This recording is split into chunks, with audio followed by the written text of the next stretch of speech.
Welcome to Target Cancer Podcast. My name is Dr. Sanjay Juneja. I'm a blood and cancer specialist down in Louisiana, but probably known better as the Onc Doc on social media. Today, I have Dr. Suresh Nair, who is basically a pioneer in sarcomas and melanomas and immunotherapies and really the targeted therapies that are going to really unlock cancer and its treatment in the future. He was the first chair of the NCI Early Phase IRB. Dr. Nair serves as the chief of the Lehigh Valley Topper Cancer Institute. We're going to talk about what really research and trials means, right? I remember even as early as a fellow, I didn't quite understand how important and magical trials are, not for the future people only, but really the people today, like if they're put on a trial.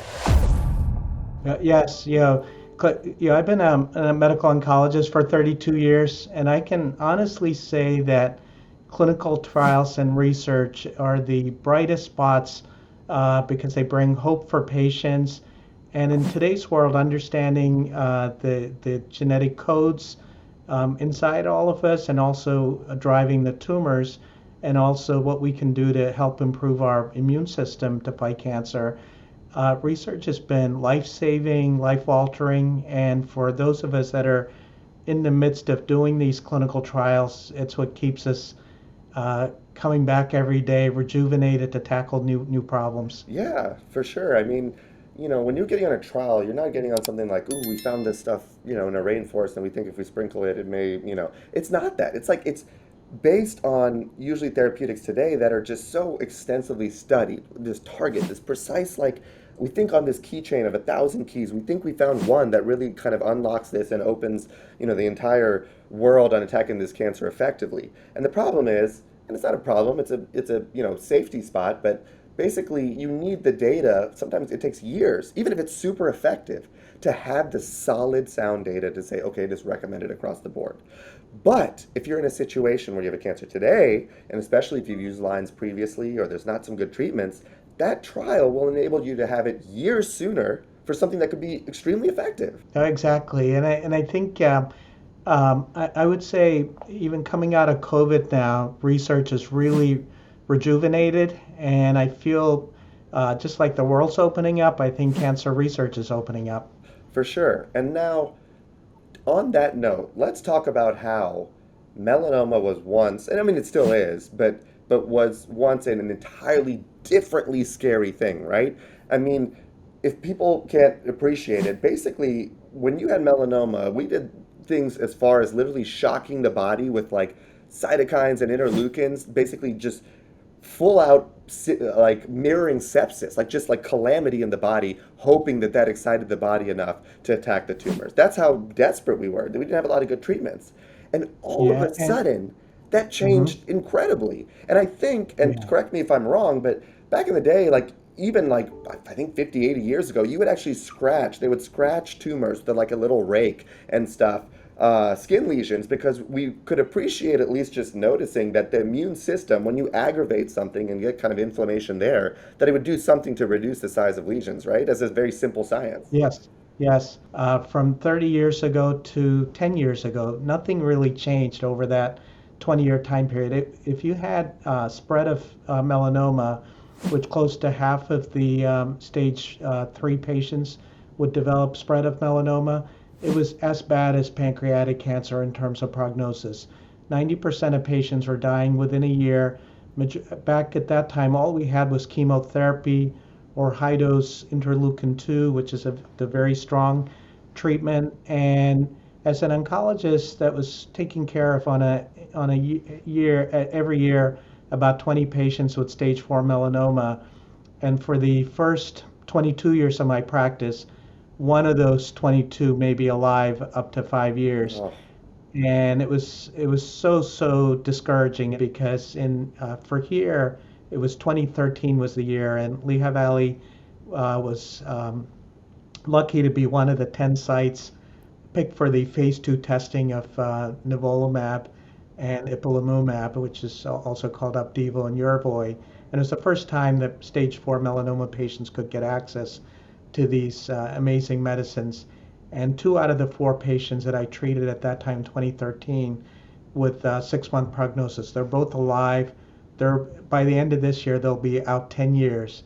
And that, I get chills thinking about the what I consider the early days, which is 2013, And that's very which is right. important because that, again, was not with chemotherapy. We're trying to, the best we can, transition away from chemo, which is more of a shotgun approach. It really is just poisoning the body enough it can tolerate, but giving enough poison of sorts to affect the things that are, replicating the fastest and will cause DNA damage and things like that. We want to transition away from that to what's called, targeted therapy, molecular therapy, immunotherapy, precision therapy. All of those things mean instead of doing the shotgun approach, how can we tease apart what the mechanisms are to either escape the immunity, because our immunity is always like taking care of erroneous cells, or aberrant, meaning like they have something sketchy about them and it doesn't look like they're going to fall in line. Like you got to kind of like discharge them from the army because you don't think they're going to follow commands well. But they escape that discharge and basically just start their own thing. So that, you have that part of it. And then you also have the part that just, what is it? What is the feature? Because in a lot of respects, they are your normal cells. They have a lot of the same tools. But what is the one thing on the tool belt that's like, whoa, whoa, whoa, that looks like, we're dealing with wood and that's a platinum hammer. Like that's not fair. And then you gotta attack it, right? And so that's what's really encouraging about, where we're headed with cancer. Two, what exists today that's not yet standard of care, which amazing humans like you are making happen. So, that's why I like, Xcure started all this for me as a community oncologist. It's very hard to treat everything and keep up. So they use AI technology to say, hey, these are all of the things that have been updated, like in real time today, on what the possible targets are that, qualify for standard of care, and where all the targets are that are being investigated. And the cool thing is, and when patients get on it, then we can aggregate more data and we can just kind of almost speed up the approvals for very effective therapies. So you had said about 1 in 22 or 1 in 24 people would have a 5-year survival pre-immunotherapy stuff. What does that 5-year survival look like with immunotherapy stuff? So the big breakthrough was a clinical trial in 2014 where they started combining the two medicines. They took away the two breaks on the immune system. So one break is called the PD-1 break, and the other is called the CTLA-4 break. And when these two medicines were given together, stage 4 melanoma started melting away like a lymphoma would. So from that study, 60% of the patients with stage 4 melanoma are alive at 6 years.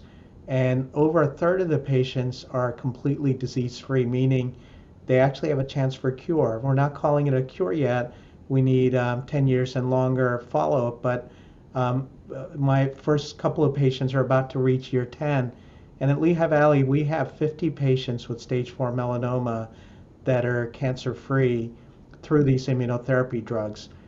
Before, someone like me in my career, I would have 3 or 4 patients. So So we're talking like 3 to we have 4% to 60%, 40 to 60%. 60% survival, And all we and did at was least enable the body to do what it do. In effect, like it's an enabler. These therapies are yeah. enabling your cells to kill the tumor. They're not actually And, directly killing the tumor. They're just like a cloak in Harry Potter. That's the invisible cloak that they got away from the body for a while. We're just taking that cloak off, so the body's like, whoa, and can go attack it, right? what's really exciting, Sanjay, is about a third of the patients that got this treatment, after about a year to 2 years of treatment, they've just been on social visits and scans. And the patients after year 3, they just are not having recurrences. So we really see what we call a tail in the curve, where the survival just isn't dropping off the way it would with chemotherapy with most of our cancers. So here's my first hot seat question: when, if ever, is it okay to maybe stop the immunotherapy in a stage 4 setting? In our clinical trials, we've gone up to 2 years. And so some of the trials do allow, in conditions other than melanoma, where we're not sure how durable the remissions will be, to keep going 5 years and longer. But in melanoma especially, we feel if patients are in a durable, complete response, we feel very comfortable stopping at 1 to 2 years. And what percentage of Yeah. those people end up, like now that they've achieved that, durable remission, what percentage with the cessation of immunotherapy will you see relapse in a year or two? Yeah, so I'm talking specific to Right. melanoma because our results are much better in melanoma than most other cancers. So in melanoma, I would say 2/3 of the patients that are in a full remission remain that way at year 3, and pretty much everybody that remains that way at year 3 it's been getting out to year 8, 9 in our study follow. I looked at last year's list and this year's list, and there's been no drop off of the patients year 3, 3 plus. And those that do recur, what percentage go back to a remission with reintroduction of immune therapy? They're close to half because that's where we use the new clinical trials, and that's where the precision oncology that you mentioned comes in. We just had a paper come out in melanoma research last week where in one of the resistant cases, it was due to a variant BRAF, not the standard BRAF, what we call V600E, Right. but a different one. And that one tends to be even more resistant. And this is where some of the newer programs are really patient friendly. So there's a company called XCures based out of Yeah. California, and it was started by a melanoma survivor, and it's investing his personal money into helping cancer survivors, cancer Because he's patients. alive because of the And trial. And that trial, the so they drug developed failed. this. It was a Mhm. vaccine-related immunotherapy for melanoma.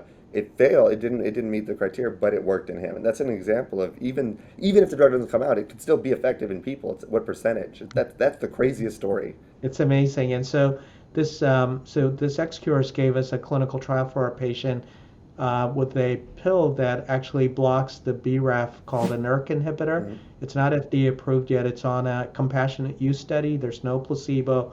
The patient actually gets the drug. It's called ulixertinib. Very flexible study where, as a physician, I could adjust the dose and I could actually combine it with immunotherapy with pembrolizumab. And we have the first patient experience of this, and it just the patient's now disease free. And so this patient was initially resistant to the combination immunotherapy, but with the new clinical trial, she is in a full remission. She had a very almost a football size tumor under her armpit, and with the combination of immunotherapy and the ERK inhibitor, her tumor shrunk enough that the surgeons were able to remove it, and there are only 20 viable melanoma cells remaining. And this is the first case report of using ERK inhibitor, and we're so proud it came out in melanoma research last week. That is wild. That is really exciting. One thing I've always heard, right, before I was even an oncologist is, well, melanoma, like, it's obviously the, lighter skinned people. So because like they have less like, melanin and maybe that's contributing. How accurate or relevant is that statement about like, dar- tanner skin like you and I to darker skin? What is that percentage difference? Is it appreciable? And if you do manage, despite being Indian or African American, if you get melanoma, is the behavior of it kind of just more obstinate, stubborn, and aggressive? So, in terms of the behavior, it seems to be similar stage for stage and mutation by mutation, but in darker complected individuals, because sometimes the awareness is less, Mm. melanoma is not detected as early as in fair-skinned individuals in terms of physicians looking for it, especially looking for it in hard to find areas such as between the toes, in skin folds, things like that. So, and melanoma, a high percentage of it is related to UV radiation exposure, and the more melanin our skin has, which is with the darker complexion, the more natural protection we have from getting blistering sunburns. But anybody can get sunburns, and so blistering sunburn is really the DNA damage that many decades later leads to melanoma. Ah. So melanoma can occur in every racial ethnic groups. So we need to have high awareness. And then there is a subset of melanomas that are totally not related to UV radiation. So I think you bring up a really good point that we need to have awareness of, that all of us need to be checking our skin, seeing dermatology if we see changes, and but definitely the more lighter complected you are, the blue-eyed, you have to be even more careful with sunburns. So just to make sure that I heard you correctly and that everyone heard you correctly, melanoma is still possible in places that have not been exposed to much UV at all. Yes, So that's yes. that very important to know for everybody to know because they'll be like, I Hmm. swear, like I don't, sunbathe with bottoms off, and like, it's in an area that's just like they said, like this has never seen the sun. So, Hmm. what percentage of melanoma, say in like people that are in their 20s or 30s, what percentage seem to be roughly not related to sun exposure, but just, de novo just happened? I would say in the very young, maybe as much as 20-30% may not be related to sun exposure. Wow. So And those exams are so, important. so Like, I have patients that are in college that have had melanomas develop, and sometimes we have uncovered inherited genetic risks, vulnerabilities for this. and as far as those inherited, kind of predispositions, like BRCA, right, is one of them, BRCA. What are some of the other ones that maybe are incriminated in that process? In melanoma, there's a less commonly known gene called CDKN2A. It used to be called P16, and it sometimes runs in families. And in these families, when there's a inherited mutation in one of the two copies of CDKN2A, you get many moles, and especially what are called dysplastic moles, dysplastic nevi. And so you can have hundreds of moles, and often in those cases, dermatology takes total body photographs so that they can match up moles and look for those. Um, that's not a very common situation for the CDKN2A. I would say it's less than 5% of the patients that I see. But in those families, we have increased surveillance by dermatology. And what Um, as far as like genealogy, like which populations, like, or I guess that's the wrong word, but which groups are like, is it Ashkenazi Jews, like the Jewish community that Yeah, carries that so, more, or so we do see among BRCA2 mutation, which is related, as you know, to breast and ovarian cancer, we see increased risk of Mhm. melanoma, and that there is a higher preponderance in Ashkenazi Jewish, but also BRCA1 and 2 are seen across the population. Right. But as we go through life, and these cells are in different parts of the body having different environmental stresses. So the skin cells are getting radiation from the sun. Our kidney cells are getting all the toxins flowing through the kidney, and then we get mutations in those cells, and they're called somatic mutations. Now our body has its own self-repair. It's able to tag the defective cell for the body to get rid of, and new perfect stem cells take their place. But sometimes this process wears down.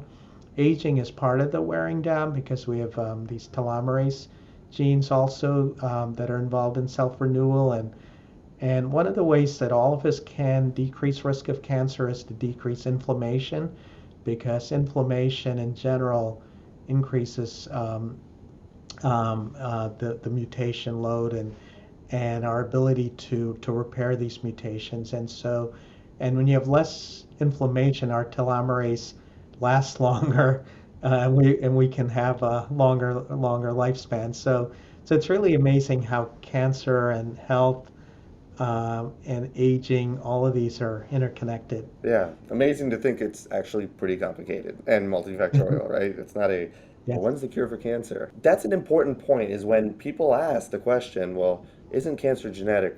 The answer is yes to that, but like what percentage of cancer is genetic? The answer is 100%. It's just a matter of, is it like inherited genetics or is it in your lifetime genetics, somatic? So I will say to anyone listening that's like an avid listener of this podcast, this was not scripted, but Dr. Nair just hit three of the podcasts that we've talked about. We had one on genetics and kind of, delineating the risks inherited and not, and about inflammation, and then as well as the telomeres and age and life and immune system. So I appreciate all of that. That's amazing. Now, everyone's familiar with the term, or most everybody, immune therapy, immunotherapy. But I think one that really is way more medical than it is like in the public eye is a checkpoint inhibitor, like you said. So I think we've hopefully made it, easier to appreciate what that means as far as like, the two different places that we're attacking it. But why is it called? If somebody had to say, why is it called a checkpoint inhibitor?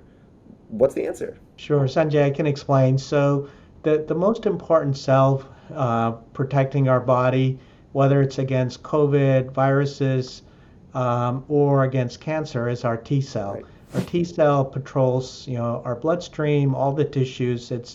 And the T cells tell all the other supporting cells, this is dangerous to the body. We need to attack it and get rid of it, whether it's a virus, whether it's a cancer. But our T cell being so powerful, it goes to our heart, to our brain, to our kidneys, in our bloodstream.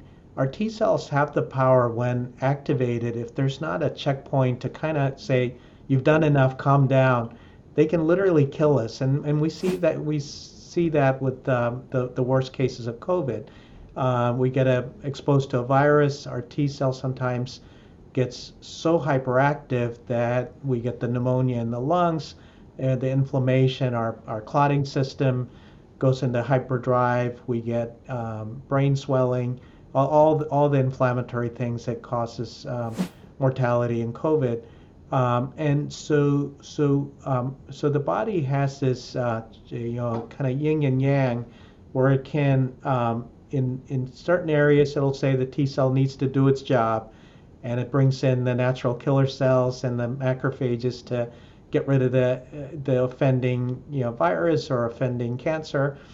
But critical parts of the body, like the heart, the brain, need a lot of protection. So the body developed this system, and it's called just putting some localized checks. So it's not all over the body, but localized. In this area, we're gonna have these proteins on the surface, and basically it's gonna engage with the T cell, and the T cell has its own kind of turn off receptor, which are called checkpoint receptors. So the two most important receptors were discovered by biologists. I think they're Star Trek people. So the first one they call program death 1. It actually isn't as scary as it sounds, but there's a protein on our cells, including our heart, our brain, to protect it from T cell attack. And this protein is called program death 1 protein. And there's a receptor on the T cell called program death 1 receptor. And the PDL. antibodies that were developed to this were called checkpoint inhibitors. So cancer cells, because they come from the same 22,000 genes in our body, but they go devious, they go outside of our control. They know about this whole pathway, so they figured out ways to just protect themselves by coating themselves with hundreds of times of PD-1 protein, and the second one they call CTLA4. It's called a cytotoxic lymphocyte antigen receptor. So when both of these are really super engaged, the tumor cell can literally get into our bloodstream and go to other parts of the body, and the checkpoints aren't working. So it would be like somebody that's just kind of getting out and not listening to the body's signals. Now the T cells are still there, and the program death one was a misnomer. They should have called it program sleep one protein, because right around the tumor cell that's growing, there's still T cells there. They're just not doing their job because they're fooled into thinking this is part of the body, don't attack us. So when these antibodies like Keytruda, Opdivo are given through the IV, they go and basically block these checkpoint receptors on the T cells, and all of a sudden the T cells are free, and then they go on the attack, and that's why we've seen melanoma tumors melt away within a week. So I mean, that's a beautiful explanation, and basically saying that these checkpoint inhibitors are kind of like a whoa, chill, chill. It's I'm good. It's me, right? When you go to a foreign country, when you go to India, you see like all this protection with these like big guns, and you're almost like scared going in, but it's like you're good, right? Like you're supposed to be there. So that's why I like that Harry Potter invisible cloak, right? They would just put that on, and it's like I'm allowed through. Or even a better example, maybe a backstage thing at a concert. It's like everyone wants to go in, but like it's like if you have the band, then it's like okay, you're cleared through. But then, if somebody wants to be shady or be somewhere they're not supposed to be, they could just that group of them could just all put on the bans, right? And they could actually just Hmm. hate that artist for whatever reason, and they'll get Hmm. straight through. And the way you expose them, if there was some way to like, just remove or block that, then all of a sudden, people could say you have to leave the premises. So that's one thing that's pretty, sounds so simple, but really, novel. And it's just like one step to think that our body's so smart. And I always say, we grossly underappreciate our immune system. I mean, like, if we're praying about things every night to say, God, thank you for this, that, and the other, like, at some point, please, everyone, just say, thank you for my immune system to just, like, keep erroneous, terrible things from happening.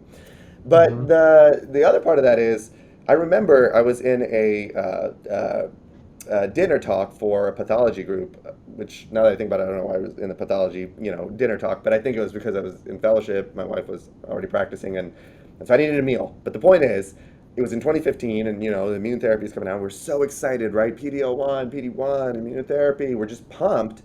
And then I'm like, we're gonna figure this out. And then they put up a slide, and they said, and then here are all the other ones that are other basically stop signs that whatever. I was like, and then like we have therapy for this one, PD-1 and CTL1, and then I saw about nine more, and I was just like, whoa. So it's like they're because I was like we figured out cancer, we figured out the stop sign, and sure enough, there's the ones that we know about, which are nine. I don't know what that number is now, or however many was on the slide, but It's over 20 now.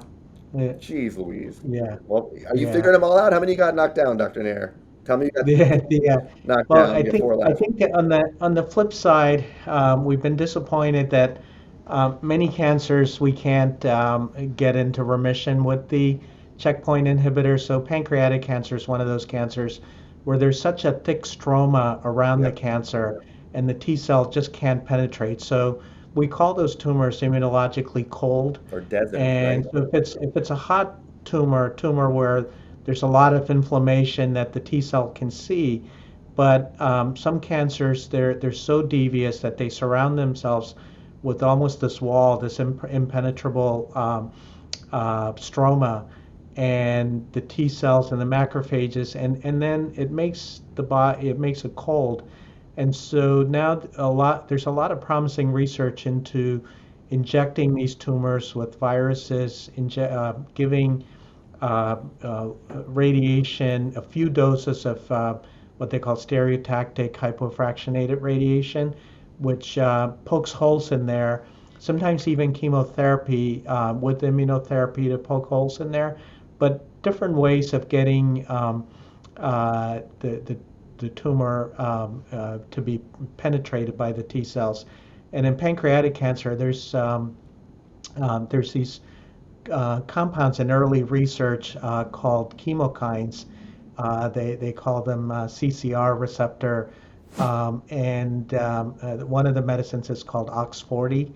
And when that OX40 has been combined with chemotherapy and with nivolumab, they've actually seen in stage 4 pancreatic cancer encouraging 1 and 2 year survival. It's very early research going on at places like Penn and Sloan Kettering, and Stand Up to Cancer has been part of some of this research. And but so even in the cancers where we're having difficulty using immunotherapy, we're figuring out ways, and by we I mean the greater cancer community.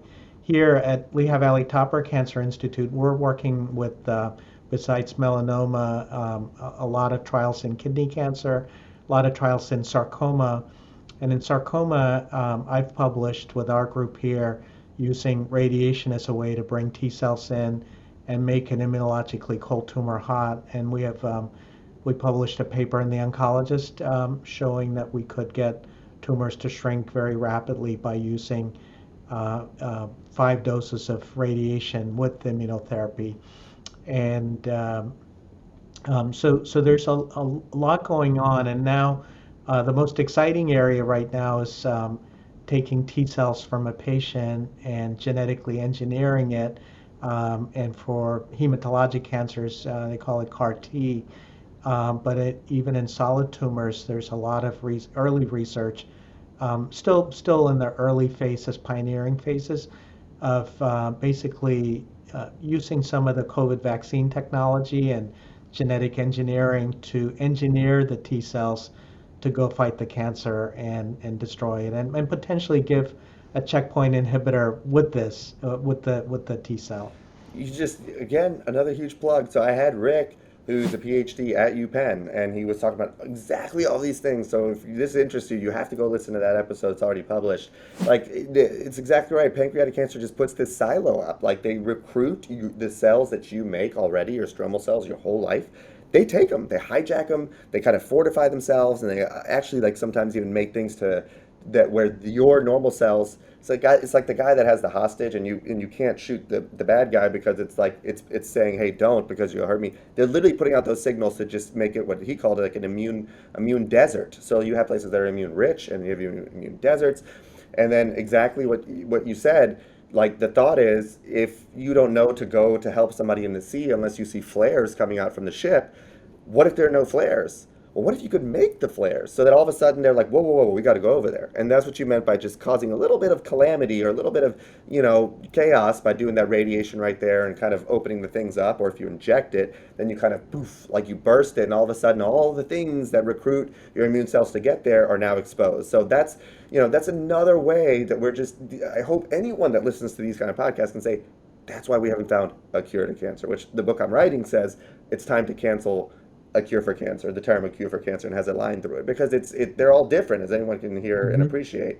And then he was telling me, CAR T therapy, I have an episode on that, but then he was telling me how to even not take out the lymphocytes, but really you can even facilitate that engineering of those T cells in your body, which just blew my Hmm. mind. I was like, Hmm. I thought Hmm. CAR T, we're just getting on this, and yeah, you got to take them out. It's a little laborious, and he's like, oh yeah, bro, we're already like looking into just engineering it in your body. That blew my mind.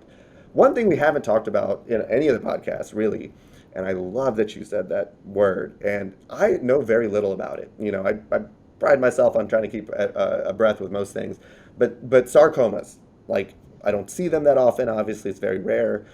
So, did I understand you correctly that sarcoma has some of the same utilities that pancreatic cancer does as far as fortifying itself, being immune Hmm. deserts? Is that also why it is just such a stubborn cancer to treat? Yes. So sarcomas it's an area that I've developed a lot of interest over the last 20 years and have been doing research in.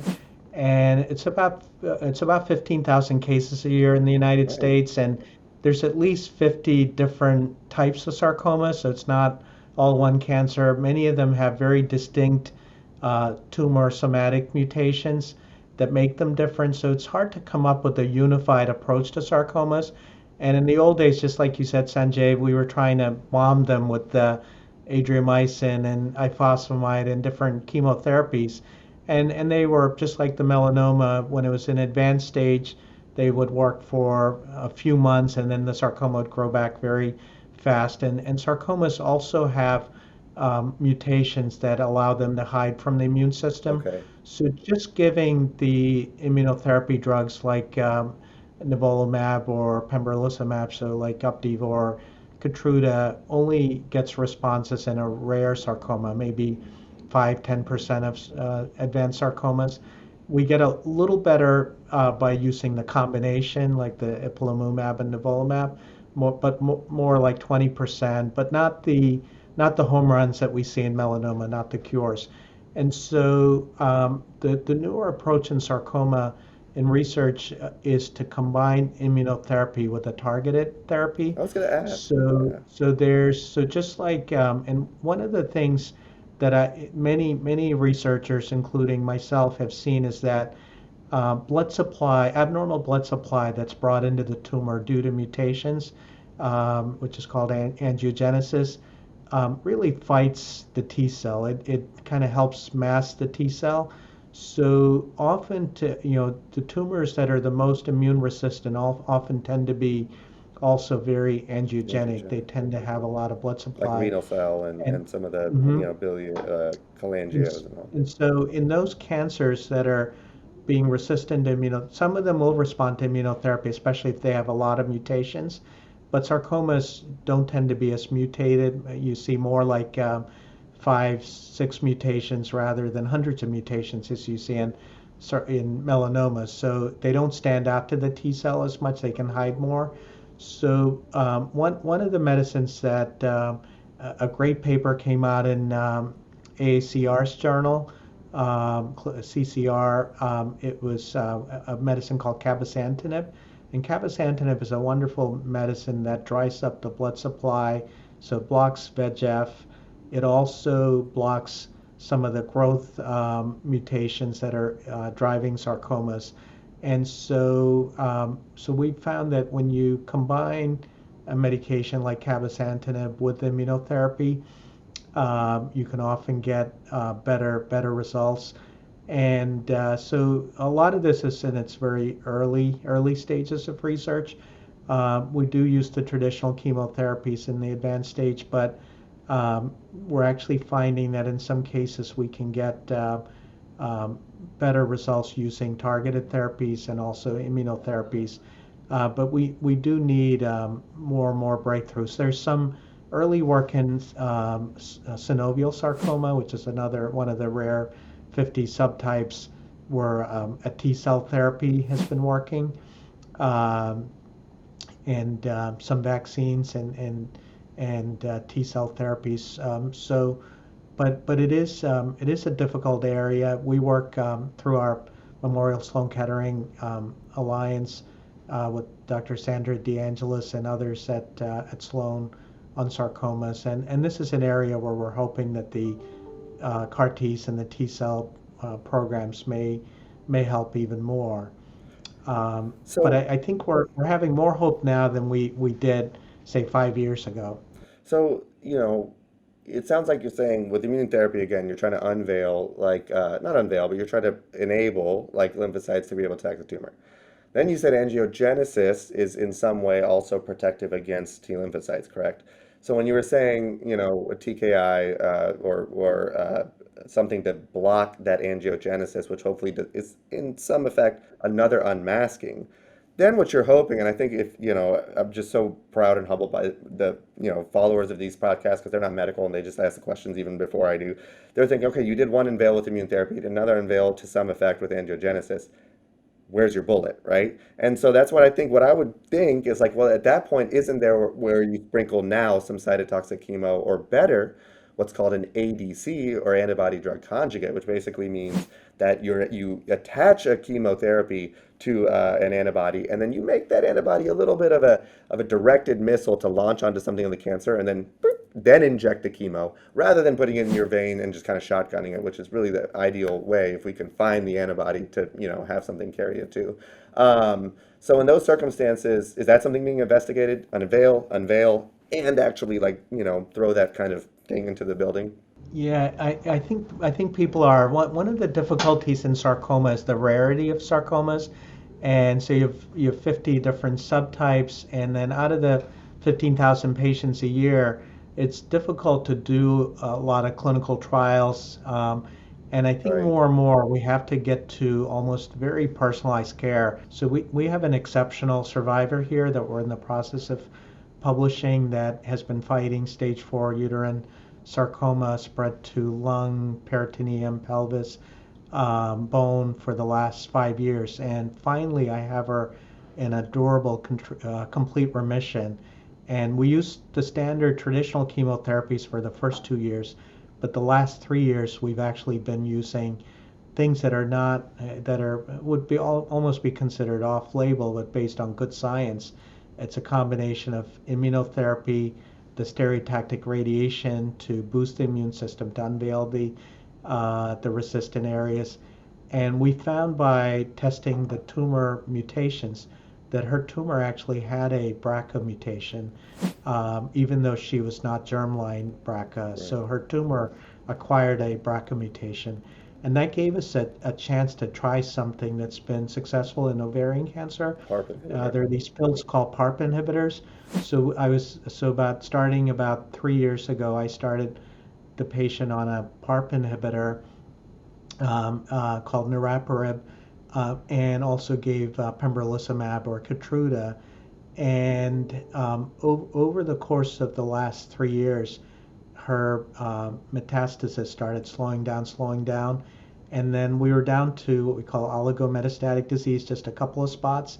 and then I had our radiation oncologist, come in with the stereotactic, kind of the local, local smart bombs, Right. and that also uh, had a great synergy with the immunotherapy because you release the dead tumor proteins, and that allowed a greater immune surveillance. So she may be one of the first cases of someone that's chemotherapy resistant after 2 years who is now in a full remission for the time. Totally normal PET scan. We just had a gala for our Cancer Institute this past weekend. She and her husband were on the dance floor dancing. Totally asymptomatic, clean PET scan. We're not sure how long this will last. We're hoping for a long time. We're not out of the woods yet. She's still on the PARP inhibitor. We stopped the immunotherapy after 3 years, and we could always restart it if we're going to monitor her very closely.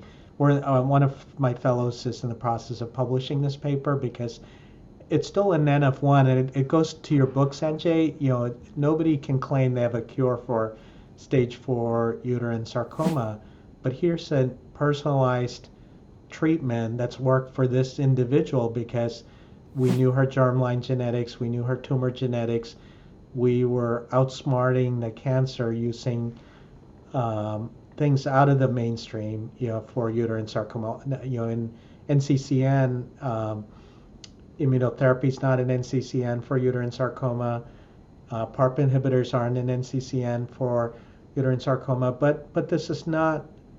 This is very rational, scientific approach, and it's one of the for someone like me that's been in cancer research for 32 years, that's come up through the NCI trials-based approach, working with the Mayo Clinic and having been, the initial chair of the NCI early phase central IRB. All of our studies were groups of patients, 600 at that, the more the better back in the old days, 5,000 patients. But the problem with that type of research is that we're putting all these patients that are different germline genetics, different tumor genetics, and we're comparing between trials, 5% difference here and there. But it's like, you have, a lot of differences. But I think now we're finally developing a way to start looking at N of 1, and it won't be from these large randomized or even phase 2 trials with 20 patients. It'll be with artificial intelligence, with Exactly. harnessing all the knowledge that we have. And the negative knowledge is important too. We try things and Yeah. they don't work. It's important to catalog that and feed them into the research computer so that Right. somewhere else in the world they don't have to repeat.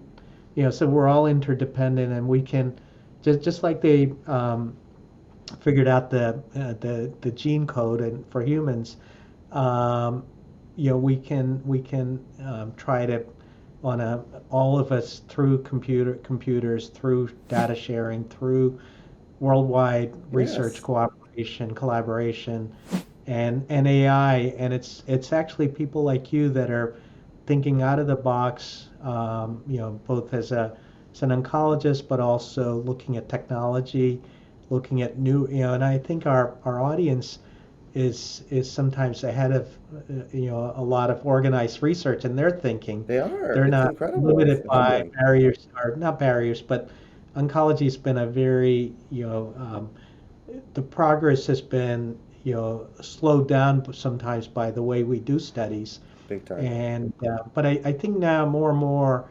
oncologists like myself and yourself, we're more free to innovate. We're not doing crazy things. These are It's not Mad um, Hatter. Yeah. It's FDA approved medications. We're using it based on rational science, and we're watching them safely. And but it's very exciting because when I saw this patient, my wife and we had a benefit gala to raise funds for needy patients and for counseling, and to see some of the patients that were miracle patients dancing there, dancing the night away in Allentown on a Saturday night, it was very That's exciting. incredible. Well, first of all, I can't wait to be invited to that gala next year. I'm just kidding, but that sounds Whoa. magical.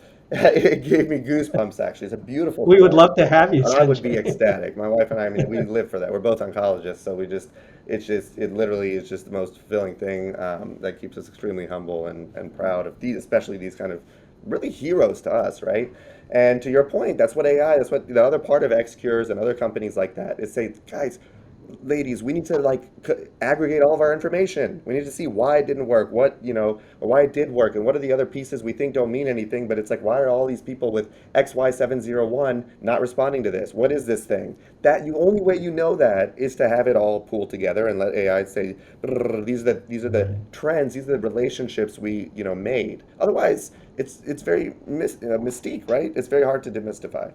This has been such an amazing pleasure, Dr. Nair, to have you. You are just so insightful, intelligent, but also very articulate. I think everyone that's going to listen to this is like, dude, I get it. Like, if anyone had a doubt on why cancer is difficult, or that big pharma is holding the cure, or doctors are holding the cure, whatever the thing is, there's no way you could listen to all this and not appreciate really the complexity. And I mean this sincerely. I think it's almost irreverent to what you and others like you in this field are doing for us and our future. So I just want you to know from the bottom of my heart, I appreciate it. Your passion is very palpable, and I'm just thrilled and humbled to have had spoken with you. And Sanjay, and thank you for getting the word out, and thank you to your audience for being engaged and interested, because I think many of the members in your podcast audience may be part of helping us, through AI, through technology, through Even word of mouth. some of them may be interested in going into a career in cancer research. There's so many. I would say the next 10, 20 years, it's going to be explosive amount of growth and explosive amount of opportunity. So if anybody that is listening is interested in this career, having people like Sanjay that can make all of this understandable and remove some of the technical jargon and because it really is, it's going to be all of us together that are gonna help this. Thank you so much. Everyone, I hope, knows where to find you. And it's just been very humbling. Let me know however I can be of assistance to all your great endeavors. Yeah, we'll keep in touch. Yes, we Thank you must. so I would much. love that.